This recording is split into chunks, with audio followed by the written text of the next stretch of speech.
All right, let's look at Chapter 11, Alkynes.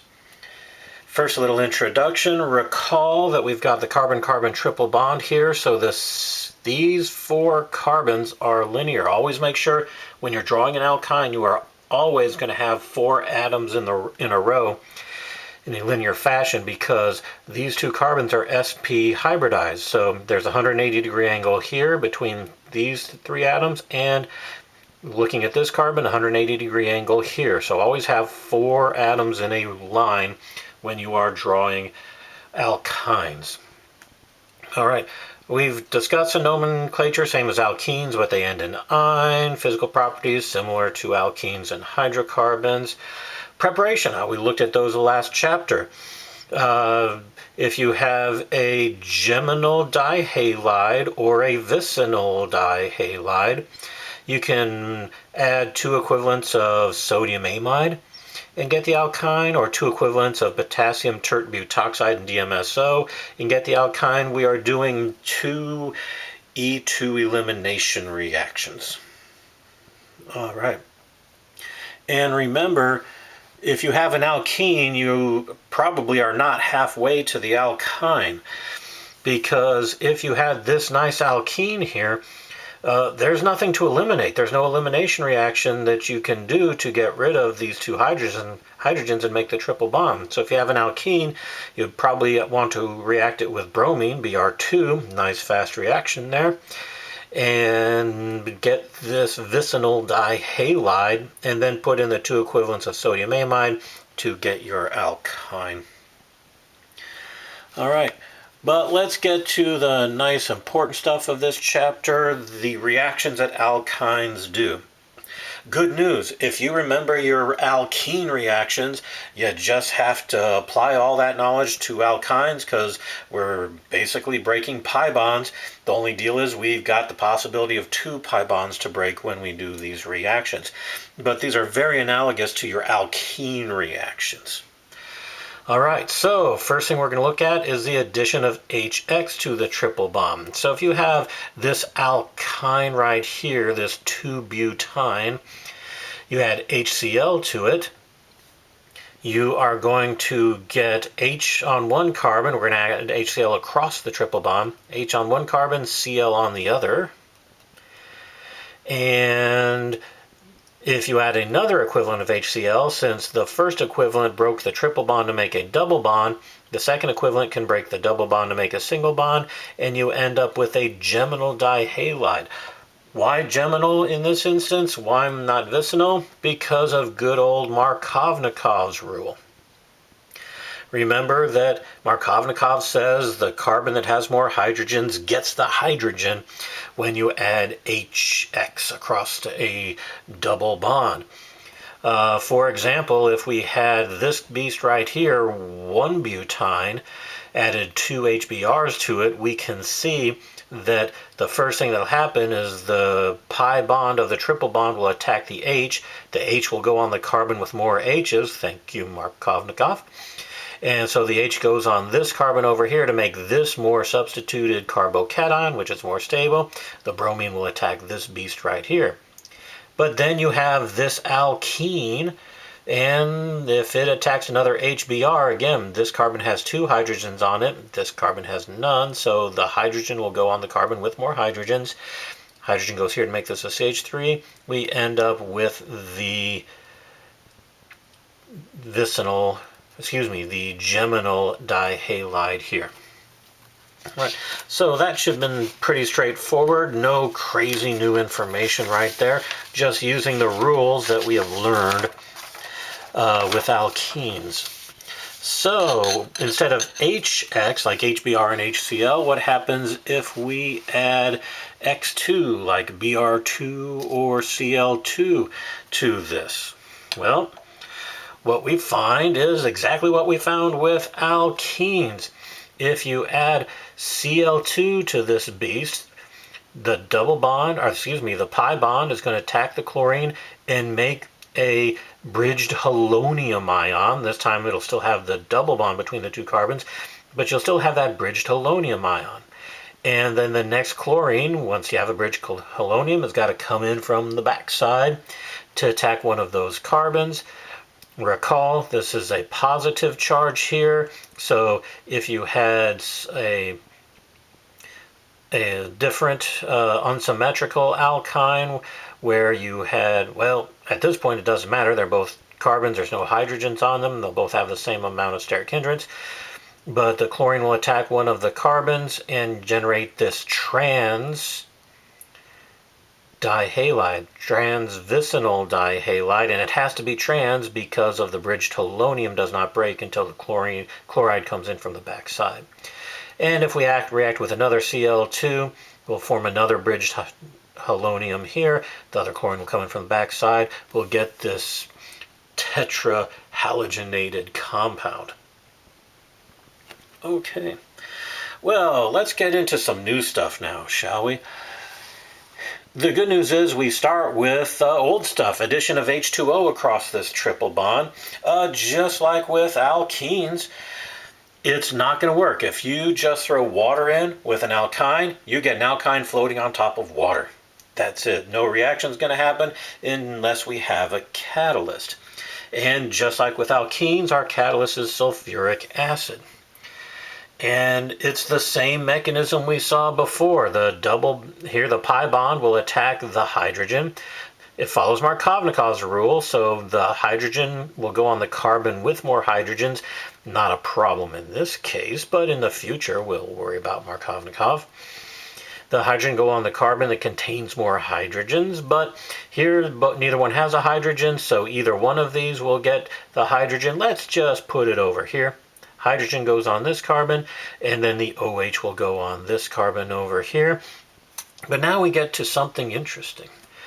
This beast right here, where you have a carbon that has both OH on it, the carbon has a hydroxy group on it, and it is also double bonded to another carbon.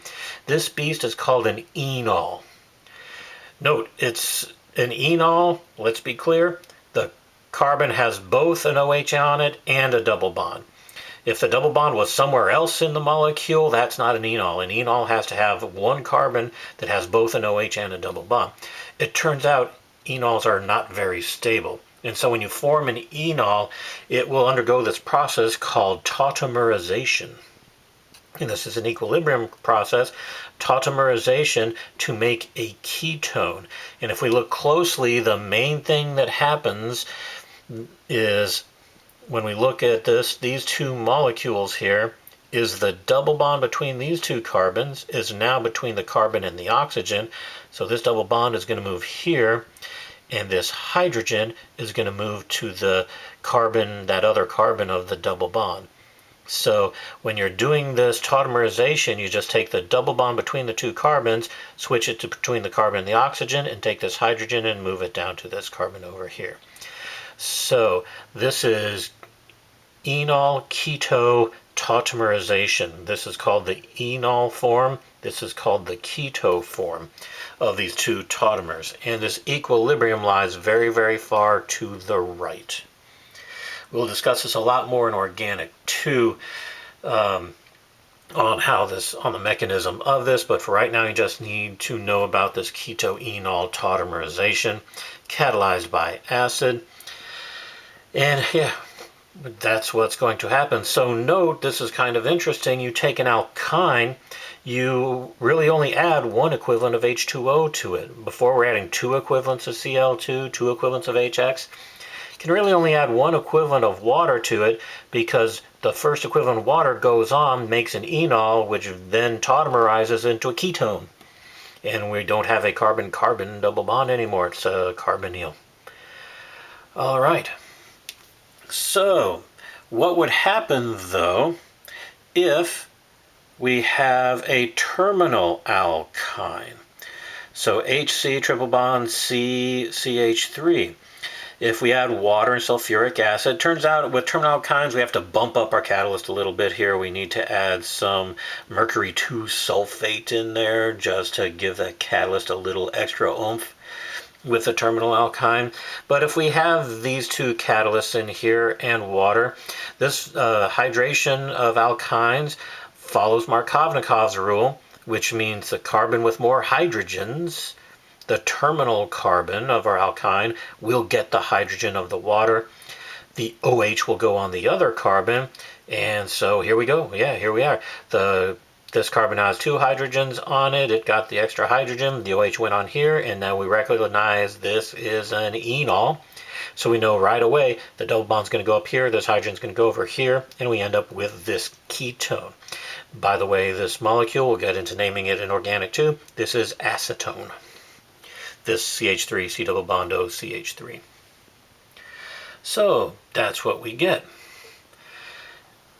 Well, recall when we're adding water across a double bond, when we're in our Alkynes chapter, that we also add hydroboration oxidation. Remember, that was anti-Markovnikov addition of water across a double bond back in that chapter, where the hydrogen went on the carbon with fewer hydrogens. Well, what if we did hydroboration oxidation with alkynes? Good news, it's just like alkenes.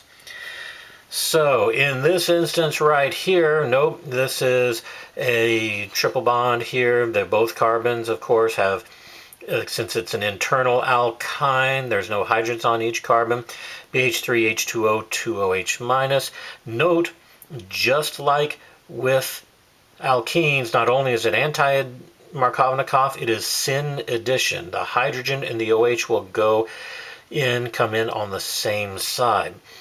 Recall, now this double bond and our product can't rotate. So the hydrogen comes on this side, the OH comes on the same side. We're going to find out it's really not going to matter too much because you're right, this is an enol. Got the carbon with a double bond and an OH. It will tautomerize. We're going to put this H over here, put the double bond here, and we get the ketone again. So this double bond that can't rotate after tautomerization is now a single bond and it can rotate. But again, we have the ketone here. The fun happens if we have a terminal alkyne and we do hydroboration oxidation.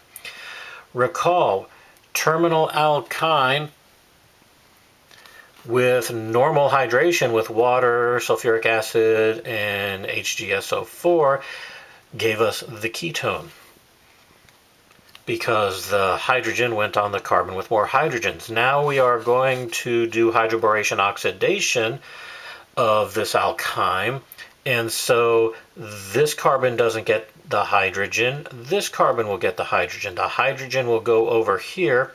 The OH will go over here because of anti-Markovnikov processes. And so we get this, and you'll recognize, okay, it is still an enol. It is still an enol here, therefore this double bond will come up here, this hydrogen will go over there, and lo and behold, well, now we have an aldehyde, because this is the terminal carbon gets the OH, so we get the aldehyde here. So with hydroboration oxidation of alkynes, terminal alkynes, you get the aldehyde. Addition of water normally with sulfuric acid and mercury 2 sulfate catalyst of terminal alkynes normally give you the ketone, but anti-Markovnikov will give you the aldehyde here. So that's kind of cool. Okay.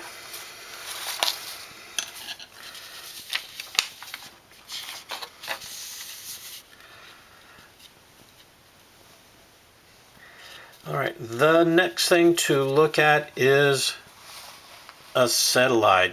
And this, good news, this is review 2. This is from chapter 2.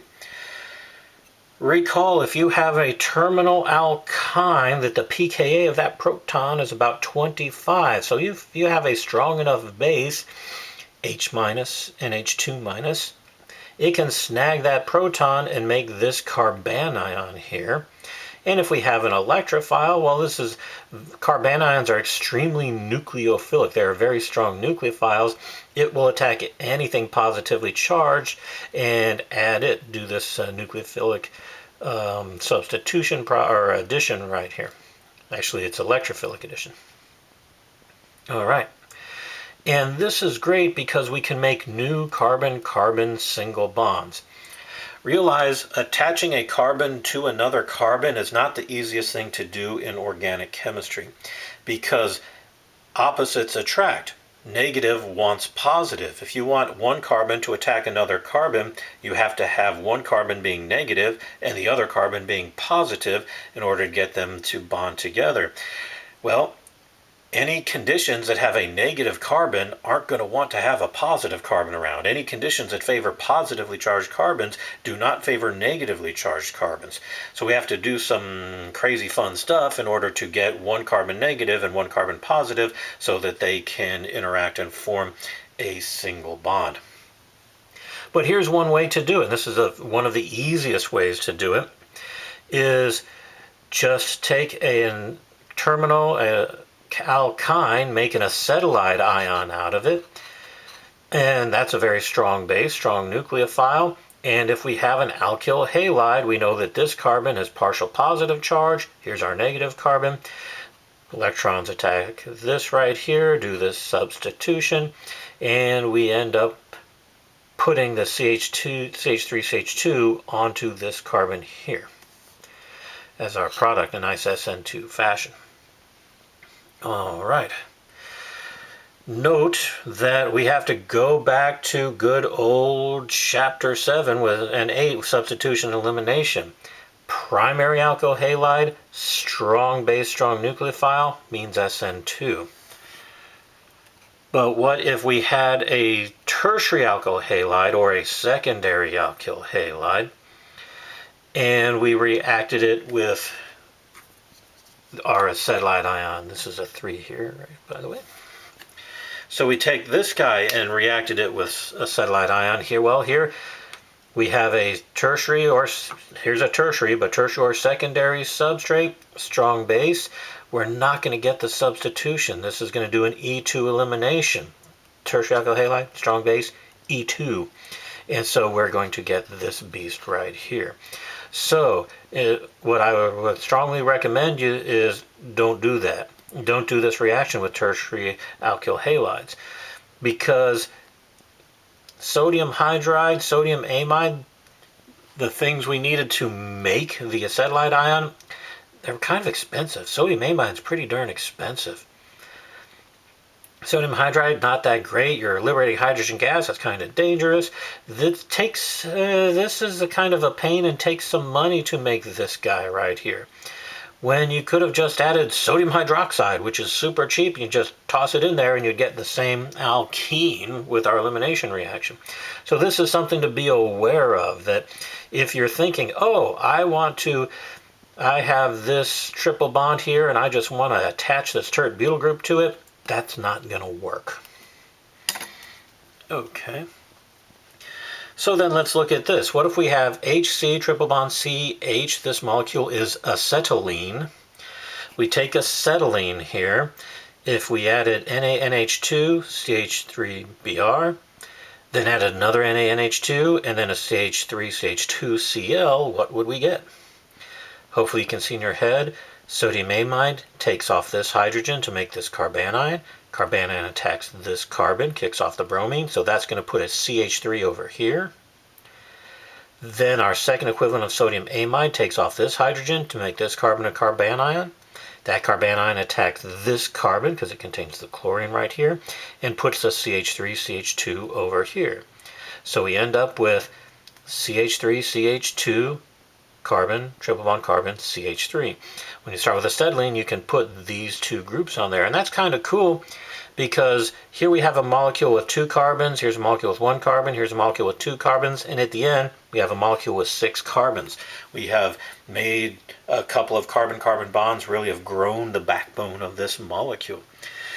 And now that we've grown this backbone, excellent, because we still have a triple bond here. What can we do with a triple bond? Oh, we just discussed we can do a triple bond. We can easily change that into a ketone by adding water. We could make it a vicinal dihalide, a geminal dihalide. We can do all sorts of stuff here. We can add HX to it. So This is a really nice way, these acetylides, of extending a carbon-carbon chain, making a larger molecule with still keeping a nice functional group in here that we can change and do some chemistry with. All right. And I'm sure you looked at the next thing we're going to is epoxides. Everyone loves epoxides, and we all know our rules of epoxides. If we have this unsymmetrical epoxide, strong base, strong nucleophile, attacks via SN2-like fashion. It's going to come from the backside to attack the less sterically hindered carbon and break that bond, and we have to add water to protonate this, make this alcohol, and there we go. Just follows the rules of epoxides. Okay, that is the main thing with alkynes. I'm going to discuss a little bit of synthesis in the next video.